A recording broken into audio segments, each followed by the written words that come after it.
go get him.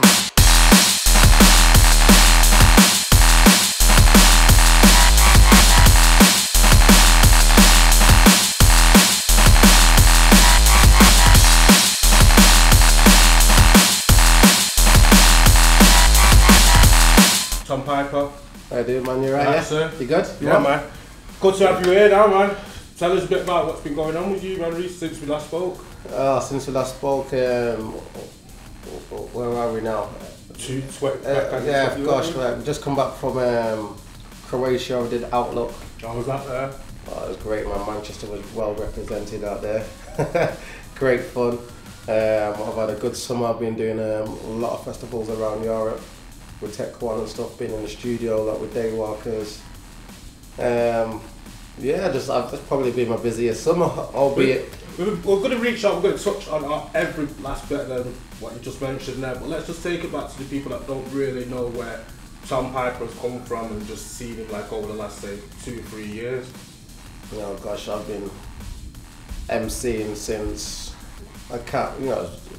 I know a lot of this we've already discussed in the first part there, so if people. So yeah, obviously I've just from Manchester. I've been MCing in town since about 94, 95. I was 14, 15. And drum and bass was like really taking off. Yeah. And at the time, the main MCs in town, I'd say were like Crystallized, General Payne, who gave me the first touch on the mic at a big club, and obviously Trigger at the time. He was the breakthrough MC for like my generation. Serious. You know what I mean? So you had a lot of people there that was like nurturing the art for you, just to run in, not to run in there, but to like make your own plateau, if you will. Yeah, kind of nurturing, but you see, our generation, or my generation, and I'd say the generation before, is like we kind of took matters into our own hands around town. You know, used to grab snatch mics wherever we could. You know what I mean? And the thing you had to do that. Yeah, and you know what? Luckily, we had a great talent pool at the time. You know what I mean? Coming through. You know, we refused to be held back by anybody.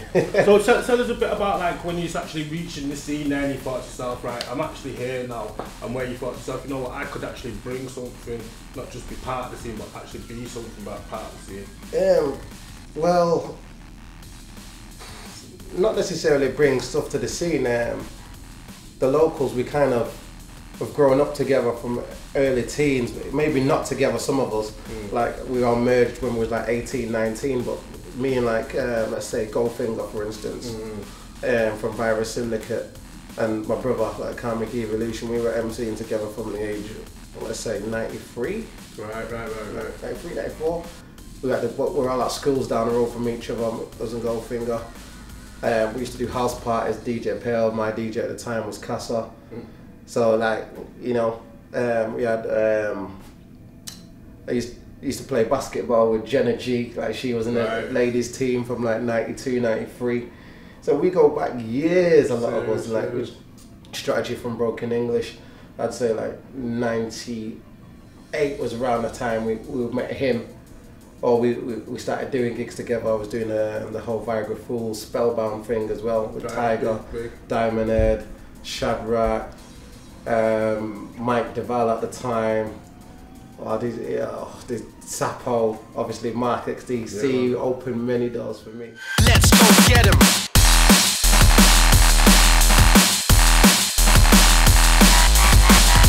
A lot more dimensions to Tonn Piper that people don't realise. Things like Daywalker and things like Tonn with Sean Ryder. Because I was watching, like we were doing with Daywalkers yesterday, and you know the footage there. There's so much energy there. There's so much respect there. You know what I mean? Which kind of it didn't shock me, but it kind of threw me back. Like, nah, you're not just MCing. You're bringing it something a different dimension where people ain't going there. You know, I just found. Different music helps me channel different things. You know, like with the Daywalkers thing, I'm not saying it's aggressive, but it's just the energy that it's more fresh. Yeah, it's the energy that the live sound brings. You know what I mean? It brought something different out in me, and you know, I love doing it, being able to express myself in that way, get away with it. Albeit if I was to do that drum and bass kind of night, some people might see it as intimidating, but I say the new crop of kids come into the raves, they listen to anything from indie metal dubstep, drum and bass. Everyone's in the same pool, so those kids wouldn't be shocked if I all of a sudden turned up at Metropolis or Warehouse Project or Hit and Run and started headbanging or joining in the mosh pit, you know.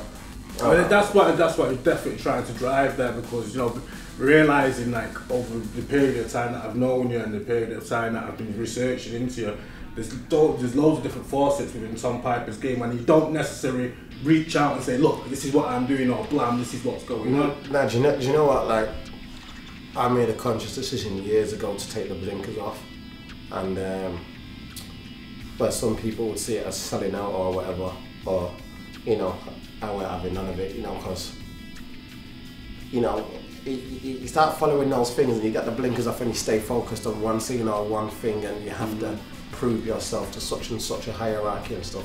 I can't be bothered with none of that, because at the end of the day, own man. Yeah, you're your own self, and at the end of it all, I want to look back and I'm going to have my own memories. I don't want to look back and say, well, I should have done this, I should have done that, I should have worked with that person. You know, I'm working with everybody and anybody, you know what I mean? I'm doing the whole metal thing with Daywalkers, went on tour with Bring Me The Horizon, with Tech One, you know what I mean? So I ended up jumping on stage with Bring Me The Horizon. Love them or hate them, they're my boys, you know what I mean? They're flying a flag for the UK metal scene, in it, you know what I mean, all over the world. They're a prime example. Pick myself up, dust off my clothes, hold my head high and just walk the copper roads.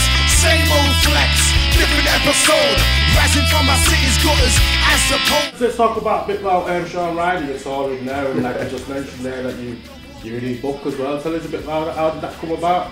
Well, what year is it going? I think it's been 18 months or so since I started working with Sean. I'm like, in the music game, you know what I mean, there is legends and cult heroes, and our city's provided quite a few, you know what I mean, in the last few decades. And you've got Sean Ryder, the Gallagher brothers, Ian Brown for me, as like iconic guys to work with, or, you know, be around. And if any one of them was to ring any MC or vocalist or musician in town, you're gonna jump at the chance to work with any of those four guys. So to me, that's like the Premiership of Manchester. Those boys are the top four Mancunian rebels, or the people's champs, you know what I mean? So Sean Ryder rings your house phone or rings your mobile, says he wants to meet up. Had you known him? Was any dialogue between you beforehand? No, it was a case of Ollie Wilson, Tony Wilson's son. I think he was interviewing him or was talking to him at a function, and he was asking for if he knew any MCs that had like live music background, and you know, and he said, well, nice or not, he just said, yeah, there's no competition there. There's only one guy I know for that job. And then met up with Sean for like we went to have a meeting for about half an hour. 5 hours later, after watching the footy, you know what I mean? Great, I was in, you know. I've done, I think it's 2 or 3 tours already. Wow. Where were them tours? UK mainly. We did this summer, went to Jakarta. It was great fun. Went to Istanbul. And I do believe we've got a few more things in the pipeline towards the end of the year. Nice. So I can't really, yeah, about November time. Real nice. So yeah, he's also just released his book, which I'm sure has got numerous stories in there. Because you know what, there's a lot smarter than people actually give him credit for. It's not just a party animal. I actually learn a lot from this man. You know, well educated. He's like a sponge. You know what I mean? Regardless of his history or what people think his legacy was. You know what I mean? Yeah, his betrayal is a lot deeper than that, which people start to find out over the next few years, you know, with the way his career just turned around, you know what I mean? I'm a low down, dirty scoundrel. What's your role within the camp, with the Sean Ryder camp? Are you like the backup MC? Do you do your own songs? No, I don't do my own stuff. Like I do all the vocal stuff to Black Grape. Right. Do the vocals to Black Grape. So. How's it been for you? Because like you said, this is like the Premiership. Do you feel like you're one of them now? Do you feel like you're on that? Yeah, you know, I've made good friends, you know what I mean? And at the end of the day, you know what I mean? Regardless of how old the tunes are, it's always a pleasure and it's an honour to actually be able to do these songs.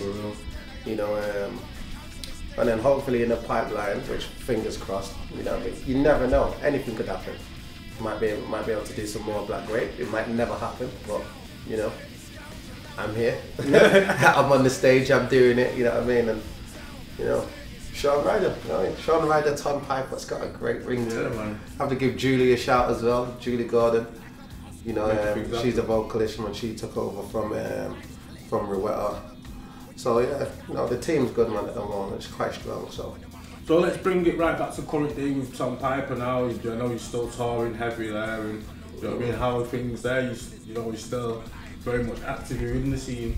Yeah, well, that's after here. I head to Southampton. We do a tour with Tech One, a couple of weeks.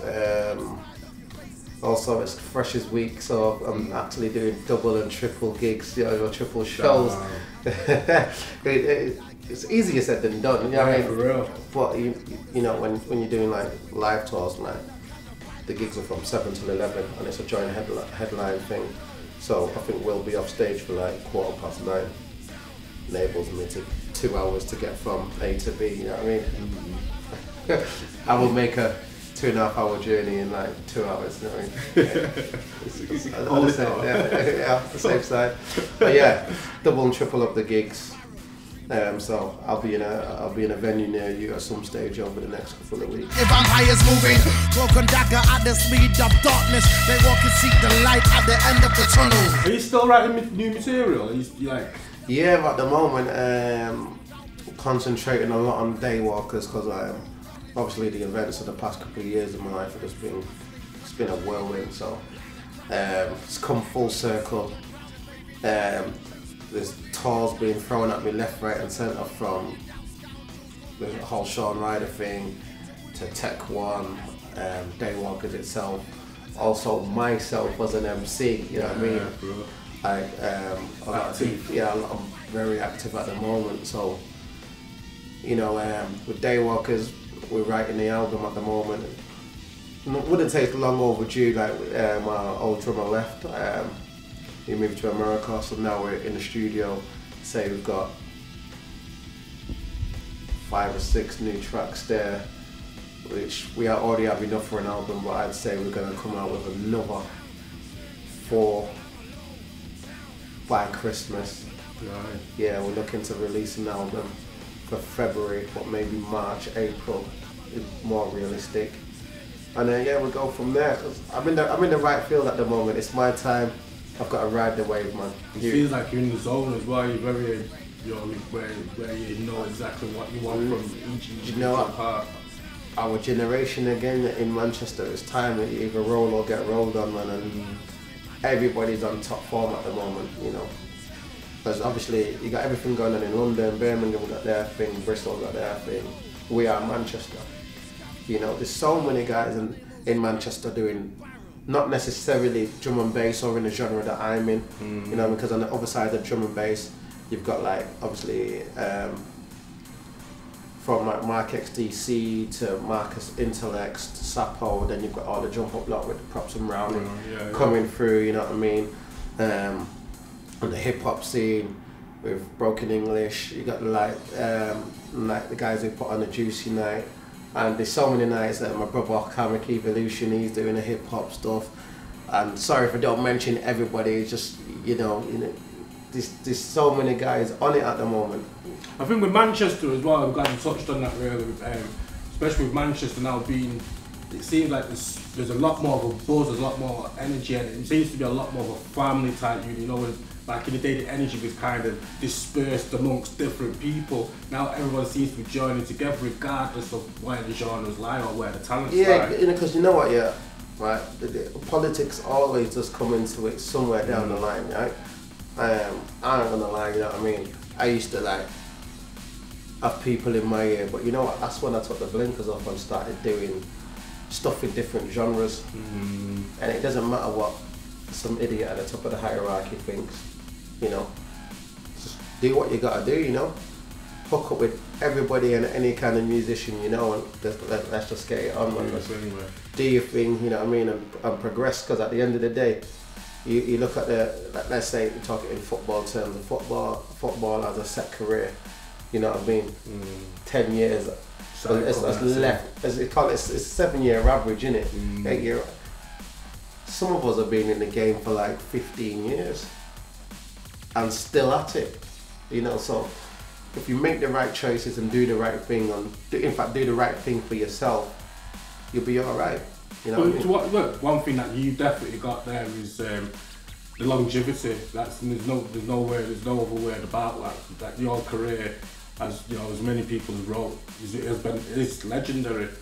So I know there's so much more to come from you, but your status as it because do you know what, right?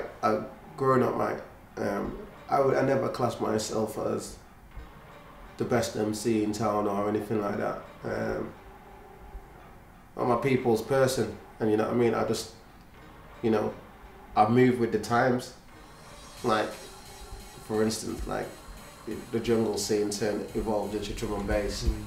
Then a lot of people jumped onto the speed garage scene, which then evolved into grime and all kind of. You know, what a lot of people were doing is they were jumping every time a new scene came along. Everyone was jumping on it straight away, and they were kind of they were watering down the reputations. You know what I mean? Just diluting the reputations.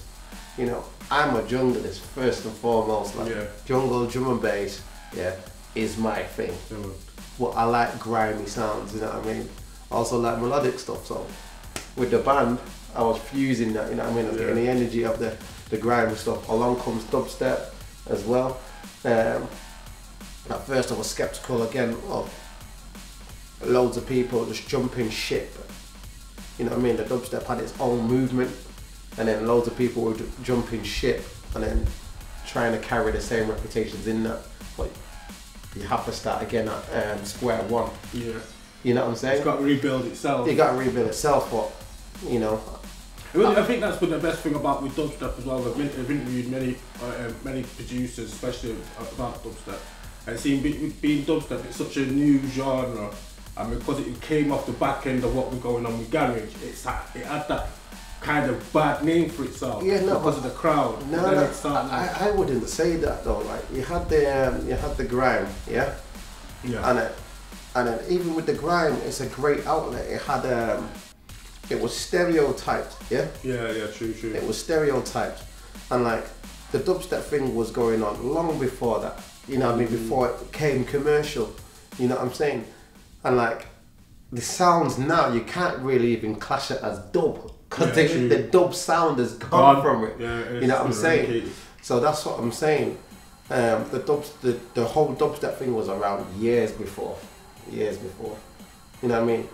Even listening to old dub tunes, you hear like a dubstep beat is naturally there anyway. The low frequencies were there years before people started putting filters on it. You know what I'm saying? And then obviously the Croydon boys in London, they, you know what I mean, pioneered the dubstep sound as, you know. They shaped and molded the sound. They molded the scene. You know what I mean? And that's, you know what, and I salute them guys that they're still flying the flag. They're still flying the flag very hard. You know what I mean? Because that's what they believe in. That was their sound. You know what I mean? Albeit the sounds evolved. But it's evolved so hard now. It's in Canada, it's in Australia, it's in America, it's China, it's everywhere. Yeah, but the thing is, this is what a lot of people don't realise. Like, for years, I'd say, like, Canada's been involved in the whole scene as far back as, like, some stage in the 90s I knew of MCs and DJs, you know what I mean? Yeah. And going out there, but even on the, like, let's say the ragga MCs, like a General Levy and people like that, you know what I mean? The Konganati lot, Top Cat, you know what I mean? Even like dubstep, jungle, drum and bass, these guys are absolutely huge in different countries. It's only here where we're spoiled. Because there's so many of us and so much talent everywhere. Everybody's doing it. But when you go to other countries, they appreciate it. You know, I'm not saying they appreciate more than our own fans, you know what I'm saying? Not as saturated with it. Yeah. But you know what I mean, they don't get it as often as we do. But we have it every week. You know what I mean? Midweek, we can go anywhere, any genre, best on DJ, radio, you know, advert, TV, everywhere. You know what I'm saying? So when we go to other countries, you know, I've got following everywhere. It's huge. I still don't get it. I'm still baffled by it. You go to Germany, I've got a German crowd spitting out my lyrics, albeit I'm doing it dead fast. Yeah, they're spitting out my lyrics in English. So I'm just like, wow. You know what I mean? So Canada, been to I've even been to Sweden. I've been touring everywhere. You know, the sound's travelled, and I'm just glad that music has taken this Mancunian everywhere he wants to go.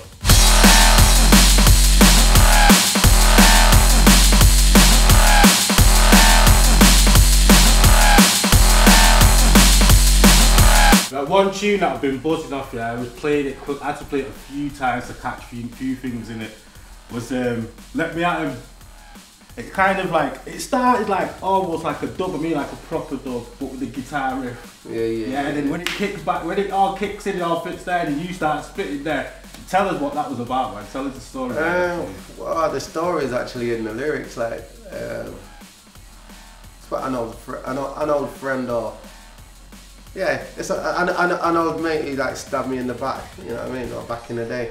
See, I'm almost doing the rhymes because it's coming back to you. You know what I mean? Like, it's a lot of my stuff is like that. I it's not revenge, you know what I mean? I don't physically. Just getting it off your chest. Just getting it off my chest. And obviously, like the first verse, like friends from the start, stabbed me in the friends from the start. Then you stabbed me in the back, put a dagger through the heart. You know what I mean? I was a wounded animal, something like that, licking my wounds, couldn't see the smoke of fire, just inhaled the fumes. You know what I mean? Stuff like that, you know. I get to express myself in that kind of track, you know what I'm saying? And it's perfect though, really. It's a perfect way to express that sort of feeling in that sort of music, because like I said before, it would never work in any other sort. You couldn't do that in drum and bass, man. You just couldn't do dubstep or anything like that. No. Not even hip hop. No, do you know what? You can't. And I'm going to do it. I'm going to do it. You know what I'm saying? Like, it's just expressing how I felt. You know what I mean? I don't physically go out and do nothing. You know what I mean? You know what I mean? My weapon is my music. You know what I'm saying? That's my defense system. It's my energy source. You know what I'm saying? It's the same for a lot of people. So let me at him. You know what I mean? It's like kind of if. You know what I mean? Let me at him, could get my hands on him, you know what I mean? But in the end, it doesn't really matter, you know what I'm saying? Yeah. Because at the end of the track, there's just an explosion of like riffs and a breakdown where the less said, the better. So I say absolutely nothing. I let the music do the talking, and if you see it live, you'll feel the energy off the track. Yeah, definitely. Anybody needs to see that track. Seriously, you're gonna love it. That's all good, man. Yeah, we're gonna do the video to it, man. So, you know what I mean? You guys will be joining my brother on that. I hope, you know what I mean? Man, to film that. So yeah, we'll get that done. Yeah, you know what I mean? 11/11. What? So, anything to look forward to from Tonn Piper then for this year, next year? I know you talked about the Daywalkers album. Yeah, next year. We're expecting like singles, drum and bass hits. And you know what? That's what I'm on at the moment. I actually produce my own tunes as well. Been doing for years. I want to do a solo album. For summertime next year, you know what I mean? And my brother's just done one, Comic Evolution. Broken English are doing one. I know Virus must be on that tip at the moment. I know Jenna G's back on it, you know. So all the MCs, DJs around town, producers, even Trigger, I know MC Trigger, you know, he's gonna fly the flag even harder for Manchester. He's never stopped. Yeah, true. You know what I mean? Because there was like a period in his career where he wasn't getting the bookings in his hometown. You know what I mean? And then even he helped me with the hurdles around the country, you know, where he was certain events weren't booking Trigger at certain times, you know what I mean? So coming from the north, you kind of have that chip on your shoulder to kick down other doors, you know what I'm saying? You don't let me know I'm coming in. Yeah, what you don't, I don't even have to come in, man, you know what I mean? It's a glass house, man, this whole thing, you know what I mean? Yeah, true. it's a whole glass house, the whole scene. You know what I mean?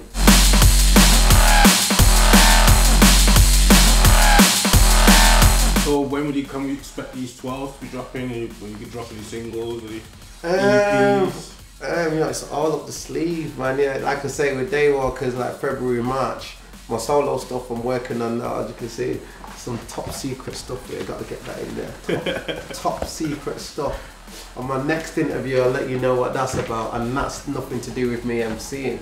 Right. That's it. No. Keep trying to tackle me, man. Yeah, I'm trying, man. I'm trying. It's not happening, man. Just sold him the dummy. You know what I mean? Yeah. Now, like I say, I say March, April for Daywalkers, June, July my solo stuff, which I'm going to be doing a bit of stuff with Tech One, Broken English, Virus. I want Jenna. Obviously, I'm a kid, you know what I mean, Carmen Kivo. Any MCs from around Manchester, you know what I mean, and then a few producers from around the country, you know what I mean. So we'll see. Talk is cheap, you know what I mean. So I'm waiting for a response on a lot of people regarding beats and stuff. You know what I mean. If it comes, it comes. If it don't, it don't. We get along with it. We get it done. You know what I mean. Yeah, man. Big shout, Dub Physics. He's another producer. So it's Chimpo, big in the game at the moment. Mark One. You know, we got North Base as well. You know what I mean? Don Raid, Sapo. You know what I mean? I've got a pool of guys, you know what I mean, to choose from for beats. Rinsing beats. But I'm one of these guys, you know, if it ain't the right beat, it ain't rolling. Not saying that the beats ain't good enough, it's just that don't fit where you go. Now, I need to put a Tonn Piper stamp on whatever I do rather than just I can mould to different situations. When I do solo stuff, it's got to be my stamp, you know what I mean? I got to come hard and correct. You know what I mean? Might even throw a bit of personal stuff in there, you know what I mean, about my actual journey as Anton rather than Tonn Piper, you know what I'm saying? Yeah. People actually think that's my full name, you know what I'm saying? His name's Anton, you know what I'm saying? So, my life role will be in a solo album. Tom, it's been a pleasure, my friend. Mate. Hope all the best goals for you in the future, man. It's looking like it's going to be big the next year or so. Yo, Manchester, it's our time, man. We got 18 months, man, to create a loophole, man. Let's get it done, you know, and get everyone through that black hole, man. Enough said.